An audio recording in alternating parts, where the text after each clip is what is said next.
நான் சொல்லி காட்டல, இருந்தாலும் கேட்குறேன். நீ வீட்டுக்கு தெரியாம டியூஷன் எடுக்க போனல்ல, அப்போ உனக்கு பயமா இல்லையா? இருந்துச்சுதான். ஆனா நம்ம பண்றது தப்பு இல்ல, நியாயமான விஷயங்கிற நம்பிக்கையில டியூஷன் எடுக்க போனேன்.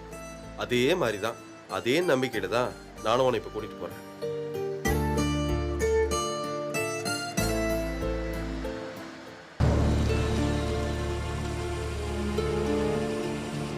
இரு, நான் போயிட்டு வந்துடுறேன். ஒரு நிமிஷம். நானும் வர்றது பிரச்சனை இல்லைல்ல? அதெல்லாம் பேசியாச்சு, அதெல்லாம் ஒரு பிரச்சனையும் இல்லை. வணக்கம் சார். வணக்கம்பா. இவங்க தான் உங்க ஒய்ஃபா? ஆமாம் சார், ஆமாம். ஓ, அப்போ நம்ம கிளம்பலாமா? கிளம்பலாம்ப்பா. பேக் கொடுங்க சார். இந்தாங்க. உட்காருங்க சார்.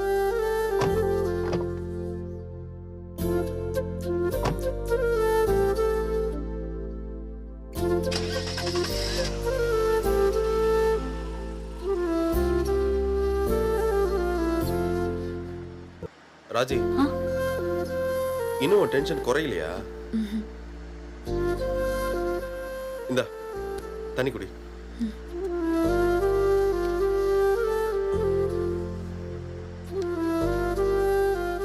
இங்க பாரு, வீட்டை பத்திலாம் யோசிக்காத. வீடு இப்படிதான், எல்லாத்துக்கும் டென்ஷன் படுத்தும், பயமுடுத்தும். நம்ம ஏதாச்சும் சாதிச்சிட்டோம்னு வச்சுக்கோயேன், முதல்ல பெருமைப்பட போறது வீடுதான். இப்ப நீ யோசிக்க வேண்டியதெல்லாம் உன் எக்ஸாமை பத்தி, எக்ஸாம் எழுதுனா என்னென்னலாம் நடக்கும்ன்றத பத்தி. கொஞ்சம் யோசிச்சு பாரு. போலீஸ் ஜீப்ல கெத்தா வீட்டுல வந்து இறங்குனா எப்படி இருக்கும்? எங்க அப்பா உங்க அப்பா, எங்க அம்மா உங்க அம்மா எல்லாரும் மூக்குல விரல் வைக்க மாட்டாங்க. இத பத்தி யோசி. நான் எங்கேயோ படிச்சிருக்கேன், பாசிட்டிவ் திங்கிங் ரொம்ப முக்கியமா. நம்ம நினைக்கிறதுல பாதிய நம்ம திங்கிங்கே நடத்தி கொடுத்துருமா. ஆமா, உனக்கு எப்படிலாம் கூட பேச தெரியுமா? எப்படிலாம்? இல்ல, நீ சண்டை போடுற மாதிரி பேசி மட்டும்தான் நான் பாத்திருக்கேன்.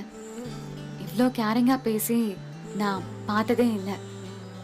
எப்பவுமே சண்டை போட்டுட்டு இருப்பாங்க. நம்ம கிட்ட நல்லா பேசினா நம்மளும் நல்லா தான் பேசுவோம். சரி, இதுக்கு முன்னாடி நீ சென்னைக்கு போயிருக்கல? போயிருக்கேன். ஆனா ட்ரெயின்ல தான் போயிருக்கேன், இந்த மாதிரி கார்ல போனதில்லை. ஓ, இன்ஃபேக்ட் இம்பிட்டு தூரம்லாம் நான் எங்கேயுமே கார்ல போனதே இல்லை. வாவ். அப்ப லைஃப்ல புதுசா ஒரு விஷயம் பண்ற. கார்ல ஃபர்ஸ்ட் டைம் லாங் டிராவல் போற. அதை என்ஜாய் பண்ணு. அதை விட்டுட்டு வீட்டை பத்தி யோசிச்சுக்கிட்டு